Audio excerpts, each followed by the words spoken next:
Saudara Wasekjen PD Perjuangan Utut Adianto angkat bicara soal kans partainya mendukung Anies Baswedan di pemilihan Gubernur Jakarta. Utut menyebut soal ideologi Anies Baswedan merah putih. Menurut Utut, semua partai ikut pilkada bertujuan agar calon yang diusung menang.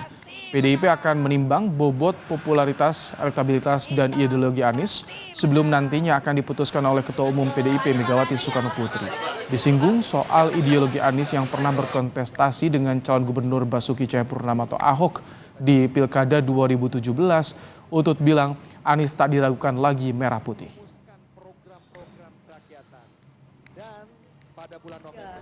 Itu beneran ada Pak, bakal ada ketua harian Pak untuk menjadi transisinya. Kalau orang seperti saya, setiap pilkada itu kan tujuannya untuk menang. Betul Pak. Nah nanti ditimbang-timbang Pak Anies itu seperti apa, popularitas pasti, elektabilitasnya seperti apa. Kalau menurut saya, beliau sudah pernah jadi gubernur, sudah jadi capres, pasti beliau punya Kepatenan sendiri ya Pak.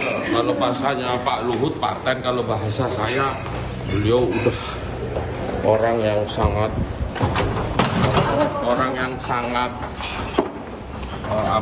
sudahlah merah putihnya nggak diragukan. Oke.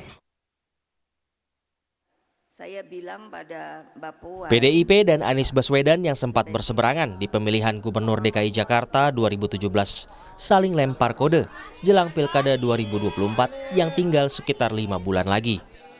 Awalnya, Ketua DPP PDIP Puan Maharani yang melempar sinyal dengan menyatakan Anies cukup menarik untuk diusung sebagai calon gubernur. Ya harus realistis bagaimana melihat situasi di lapangan karena setiap daerah itu wilayahnya itu berbeda-beda. Ini kira-kira peluangnya ada di wilayah mana? Ya. Sama Pak Anies juga katanya tertarik juga ya Pak? Iya. Menarik juga Pak Anies. Okay. Anies pun membalas sinyal Puan. Kata Anies, PD Perjuangan juga menarik. Puan juga bilang menyatakan menarik kan kepada iya menarik. Jadi menyatakan ketertarikan kepada Mas Anies. Menarik gitu jawabannya. PDIP juga menarik. Sambil kita lihat hari-hari ini kan mudah-mudahan nggak lama lagi sampai pada kesimpulan. Tapi PDIP menarik ya Pak? Menarik. Oke. Merdeka! Ketua DPP PDIP Eriko Sotarduga mengakui figur Anies Baswedan cukup seksi untuk diusung di pemilihan Gubernur Jakarta 2024. Anies dinilai bisa mengimbangi pasangan Prabowo Gibran dalam Pilpres di wilayah Jakarta.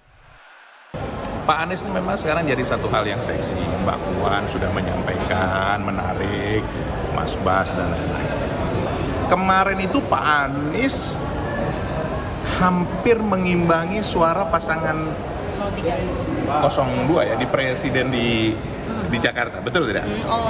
Kalau saya tidak salah, tertinggal tidak terlalu jauh.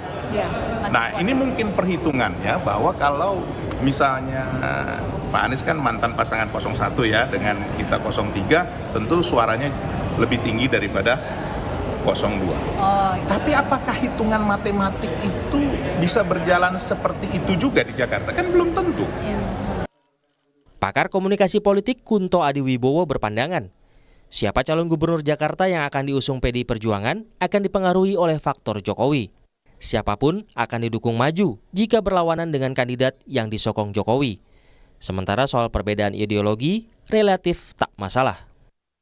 Dan menurut saya PDIP lebih dalam pilgub kali ini atau pilkada kali ini lebih banyak dipengaruhi faktor asal bukan orangnya Jokowi tampaknya gitu. PDIP tentu tidak rela untuk memberikan Jakarta ke orang yang ditunjuk oleh Jokowi atau mungkin orang yang didorong oleh Jokowi. Lalu kemudian dengan motif itu sangat mungkin PDIP juga berkoalisi dengan PKS gitu kan. Karena toh pada akhirnya hampir semua partai sekarang sudah ke tengah gitu kan. Peta politik Pilkada Jakarta bisa jadi masih akan cair.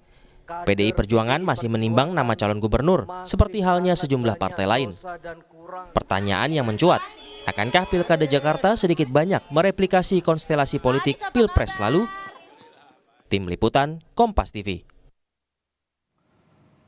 Meski sempat berseberangan di Pilkada DKI Jakarta 2017, kini PDI Perjuangan tampak mesra dan menyebut tak ada pertentangan ideologis dengan Anies Baswedan saat pemilihan Gubernur Jakarta tinggal 5 bulan lagi. Bagaimana kans PDIP mengusung Anies dan apakah saling kode PDIP dan Anies ada kaitannya dengan faktor Jokowi?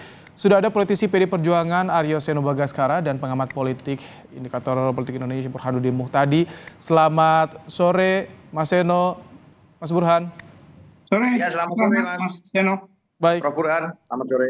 Mas Seno, sudah banyak kode dari elit PDIP untuk Anies Baswedan. Ini bagaimana sebetulnya keseriusan PDIP untuk mengusung Anies di Pilkada Jakarta, Mas Seno? Baik, secara umum di pilkada manapun di Indonesia, PDI Perjuangan serius untuk menang. Artinya kami menyiapkan dengan sangat serius segala persiapannya, kesiapan tim pemenangan, termasuk melakukan komunikasi politik dengan berbagai tokoh dan memetakan siapa saja nama-nama yang potensial untuk kami dukung serta nama-nama potensial yang kemungkinan akan menjadi lawan politik di dalam pilkada. Semuanya menggunakan basis metodologi ilmiah, menggunakan survei dan termasuk juga mendengarkan aspirasi dari bawah, dari pengurus kami dari tingkatan terbawah hingga ke DPD masing-masing. Semua itu dilakukan dalam satu proses. Dan hari ini kami di dalam tahapan itu. Secara umum kami sadar bahwa logika pemenangan pilkada termasuk konstelasi landscape politik yang terjadi di daerah tentu saja berbeda dengan pilpres. Apa yang kemudian terjadi di pilkada sebelumnya, dari election sebelum pilkada serentak saat ini di daerah, itu tentu tidak serta-merta dapat dikalkulasi seperti apa yang akan terjadi di pilkada kali ini. Ada banyak kemudian konteks yang terjadi dan kita tidak berada di dalam satu situasi ruang hampa politik. Kalau untuk Anies dan Jakarta bagaimana Mas Seno? Ya, dalam konteks Jakarta sama. Artinya ada konteks pilpres yang telah terjadi kemarin dan itu kemudian memberikan berbagai macam variabel politik tambahan yang menjadi pertimbangan kami. Bahwa nama Mas Anies Baswedan itu tidak dapat dipungkiri muncul di berbagai survei terkait dengan Jakarta. Itu adalah satu fakta politik dan satu fakta ilmiah yang tidak bisa kita elak. Dengan situasi perolehan suara beliau di Jakarta kemarin saat menjadi kontestan pilpres juga cukup tinggi. Dan di saat yang sama kami menerima usulan dari bawah. Ada fakta politik lain bahwa salah satu usulan nama yang diusulkan oleh pengurus partai di tingkat Jakarta salah satunya adalah Anies Baswedan. Meskipun nama itu bukan usulan tunggal.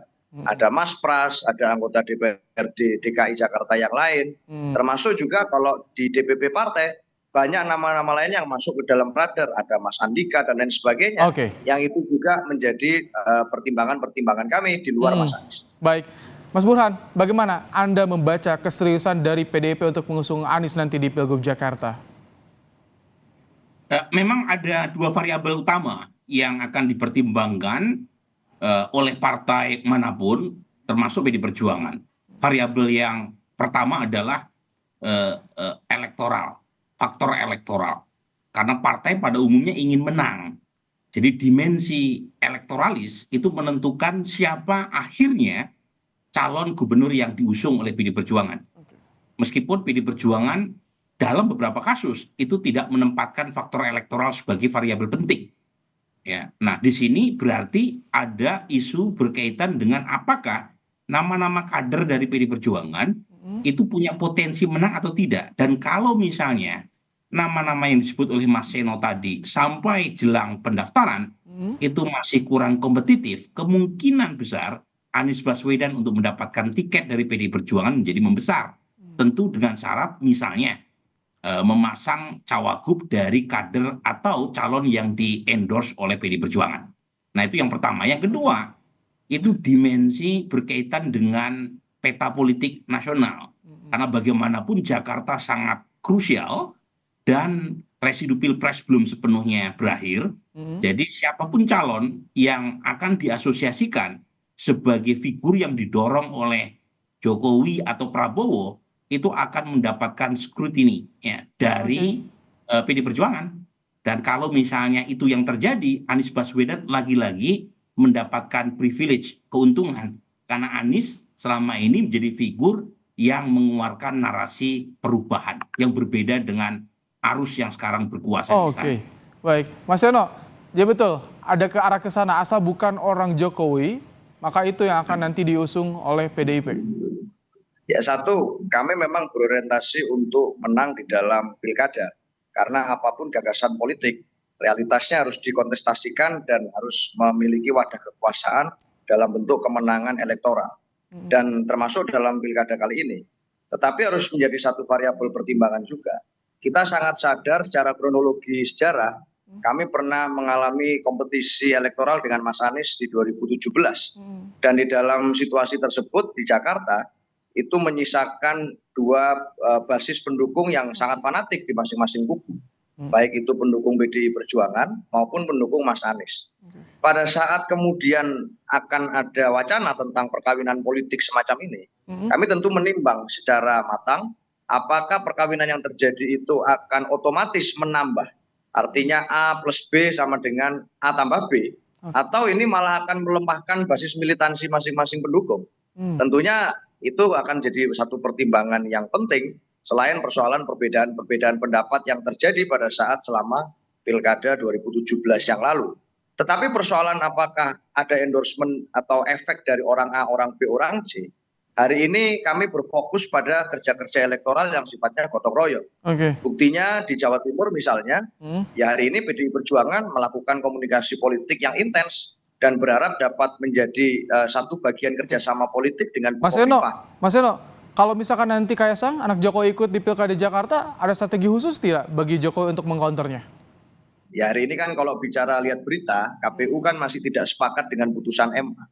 Jadi kami masih menghargai prosedur yang berlangsung dan kami tidak mau berandai-andai karena memang secara penetapan calon harusnya ya mengacu pada peraturan KPU yang sudah disepakati dan tidak berubah-ubah. Itu dulu. Masih menunggu ya PKP-nya. Mas Burhan, tadi soal perbedaan ideologi pendukung Anies dan juga PDIP, mungkin nggak ini disatukan? Atau apa alasan yang kuat yang bisa menyatukan ini? Nah, memang yang disampaikan Mas Keno betul sekali ya. Jadi ada PR yang belum tuntas, terutama di grassroots. Jangan sampai ketika PD Perjuangan mengumumkan Anies justru malah menjadi bumerang karena mendapatkan resistensi elektoral di tingkat basis massa PD Perjuangan. Karena tidak mudah, ini dua kutub yang secara ideologis bertentangan. Nah, karenanya perlu dicek, ditimbang dengan sangat matang, karena bagaimanapun ini pertarungan yang sangat prestisius, ya, memperebutkan Jakarta. Elit politik menyebut Jakarta sebagai RI3, gitu ya. Jadi nggak boleh main-main. Kalau misalnya pertimbangannya utak-atik gatuk, tetapi tidak diuji secara empirik, jangan-jangan malah menjadi bumerang. Karena bagaimanapun, ya, sosok Anies itu masih menyisakan luka di sebagian basis PD Perjuangan. Tapi kalau Kaisang maju, ini PDIP dan Anies bisa bersatu menurut Anda, Mas Burhan? Lagi-lagi saya nggak mau berandai-andai ya, karena sampai sekarang saya masih meyakini Kaisang ini tidak maju di Pilkada DKI. Bukan karena komitmennya untuk menghormati aturan main, ya, karena aturan mainnya sudah dirubah, tapi lebih karena faktor elektoral. Jadi Mas Kaisang terlalu kecil peluangnya untuk menang.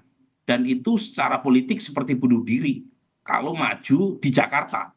Jangan lupa di Jakarta ini korban calon kepala daerah yang berlatar belakang dinasti sudah banyak, Mas. Jadi jangan main-main sama Jakarta.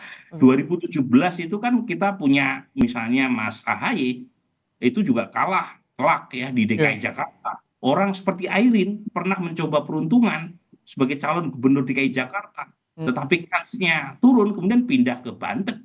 Jadi saya tidak yakin Mas Kaisang maju, meskipun dalam politik apapun bisa terjadi. Untuk PDIP apa sih alasan yang kuat jika PDIP harus mengusung Anies Baswedan, Mas Eno? Ya kami masih belum ada dalam kapasitas menjawab itu, karena dalam konteks hari ini semua calon yang kami sampaikan siapapun itu masih punya peluang yang sama antara dicalonkan atau tidak. Tapi di internal masih ada penolakan atau tidak? Dinamika pasti ada. Bahwa Mas Anies menarik secara elektoral, angka-angka di surveinya menunjukkan satu progres yang menonjol, itu tidak dapat dipungkiri. Makanya kami menyadari bahwa secara hitung-hitungan elektoral memang menarik. Tapi apakah Mas Anies plus PDI Perjuangan itu secara elektoral sama menariknya dengan Mas Anies sendiri dengan basis massanya? Ini kan bisa jadi ada dua hal yang berbeda. Maka kami sedang mempelajari itu, apa yang akan kemudian terjadi sekian minggu ke depan. Tetapi siapapun masih sama berpeluangnya dan kami tidak emosional dalam menanggapi apakah harus asal bukan A, asal bukan B.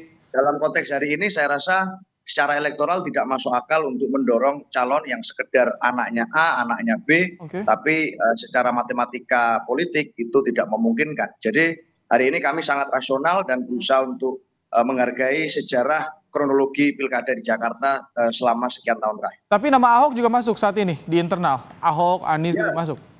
Ada Pak Ahok, ada Pak Basuki, ada Pak Andika, termasuk bahkan Mas Pramono Anung. Jadi kader-kader internal PDI Perjuangan saya rasa ada cukup banyak yang hari ini sedang digodok. Mas Prasetyo Edi juga masuk, Ketua DPRD DKI. Dan itu saya rasa nama-nama yang sangat mengenal Jakarta dan layak untuk dipertimbangkan. Tetapi tentu alat ujinya adalah bagaimana itu bisa melakukan satu bonding dengan rakyat dan kemudian dapat terbaca melalui survei. Terima kasih Aryo Seno Bagaskara, politisi PD Perjuangan, dan juga Burhanuddin Muhtadi, pengamat politik dari Indikator Politik Indonesia. Terima kasih telah bergabung dengan Kompas Petang sore hari ini.